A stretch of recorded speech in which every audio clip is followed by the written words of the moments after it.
What's going on, everybody? Welcome back to another Diecast review here on the channel today. And today I have the first 124 for myself this season. And to say I'm a little disappointed is an understatement. And I'm not going to sit here and, bash the car the entire time. But I'm going to try to find some positives in it. And I'm going to also mention the negatives like I usually do on the channel here. So we will take a look at the box. And going by the box, you're not going to be able to tell what driver it is until I get around to the side of it. But if you've seen the title and the thumbnail, then you already know. But this box is terrible, flat out terrible. Now, I'll give them props for switching it up and trying to do something different. I've yet to try to put this thing on display, so I don't know how that half slip is really going to do. But props to them for trying to switch it up. The material and the quality of this thing is literally like paper. It is so flimsy, and I've opened this car a few times and the top has already ripped pretty significantly, and I've barely even opened it. I really hadn't even noticed it was ripped, to be honest with you, until like the few days after I got it. So box quality is awful. Design to be determined. I don't really think it's going to be that great, but it's terrible. It's literally so weightless and weak material that I don't understand it. I don't even feel like keeping the boxes anymore. There's nothing significant about them. But on to this side of it, we got Chase Elliott's number 9 Hooters 2022 Camaro ZL1, one of 2,112. Sorry. Be sure to register your car's DIM, blah blah blah, all of that. Never done that. Here again, the box is ripped where the slip is. And like I said, I didn't even recognize this. You can tell the material is just paper. I mean, it's awful quality and not impressed one bit. Now, yeah, this is a collector's edition, but man, they made the price go up $10 and the quality went way down. So here's the diecast. And as far as weight goes, this thing is, about the same weight as before, but that's a whole different argument. I mean, this feels like a winner circle diecast from back in the day that you'd buy at Walmart. And, weight is one of the things that makes something feel like higher quality. Like I talked about in my diecast body and chassis review, how the weight makes it feel more like a collectible.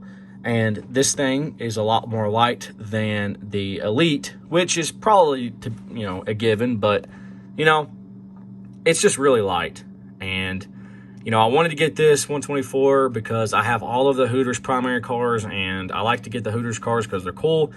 And, I don't know if I'd get a race version that wasn't an Elite, but man, these just don't do it for me. They're not worth the money, to be honest with you all. Great. They look great to the eye, but the quality, if you're a true collector, is not what you're going to be wanting out of these. And I feel like it's been that way for a while. Maybe I'm just getting on my soapbox here because it's next gen, but the box really set me off. And then, we're going to look at this car in detail and we'll see if it's got any other issues. So starting off with the hood and the front of the car, everything looks pretty good so far through here. You can't really be safe with these 124s. If you've seen my Jimmy Johnson and Chase Elliott review, that it had some issues as well. There's a little that's not coming off. I don't know what that is by the Hooters. Looks like it's lodged underneath it. Looks like a tear kind of in the wrapping maybe. I don't know. But Hooters logo looks pretty good. Got Chase Elliott on there on the front with the Chevrolet logo and a place for the the vent in the front windshields. And then we got the roof cam right there as well. Not too bad right here. Down the left side of the car, got NASCAR Cup Series right there. Got the light blue outline around the orange 9. The colors on this Hooters car are beautiful. And I honestly think this might be paint scheme of the year for a lot of people. And it's one of the top 5 for sure for me. And one thing they really got great with these 124s, I will say, is the rim color. They're not totally black, but they're not silver. They're that nice gunmetal color, and they look awesome in person. Now, we got a lot of dirt and grime built up. Not supposed to be that way, around the 9, and you kind of just got to peel it off. because these are stickers, pretty much decals, and stuff gets lodged in behind them, dirt and stuff, and that is apparent right there. You can see that right there. That's a sticker for sure. I could probably peel that off if I tried hard enough, and I'm not going to, but that's something new. I'm not used to seeing that often. Wow. No, I didn't even know that was, I know I don't make diecast, so I don't know, and I know you do use stickers and stuff, but man, that's rough. And I'm not sure what that is either. The not the jack stand, but the exhaust. That's pretty nice. That looks cool. Anyway, moving along on the car, we got Hooters right there, A-Shock, Lumar, UniFirst. Got some contingencies right there on the B-post. Got a race winner sticker up there as well. Kelly Blue Book, Valvoline, Hooters, Napa, and the Get Bioethanol Get Bioethanol right there. Where you put the full fuel in at. On the back, you got Follow Me to Hooters there.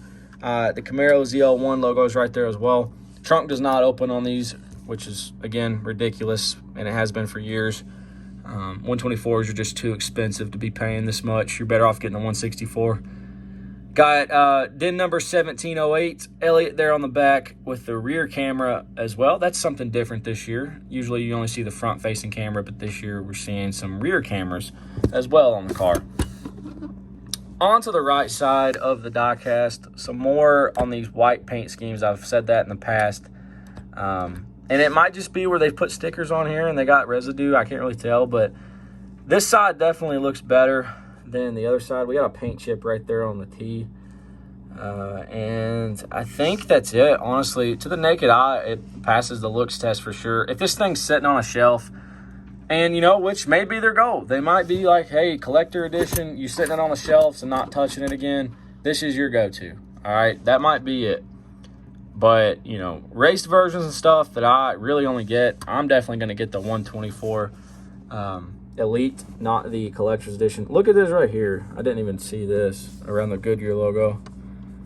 Tons of just dirty stuff. That come off, thankfully.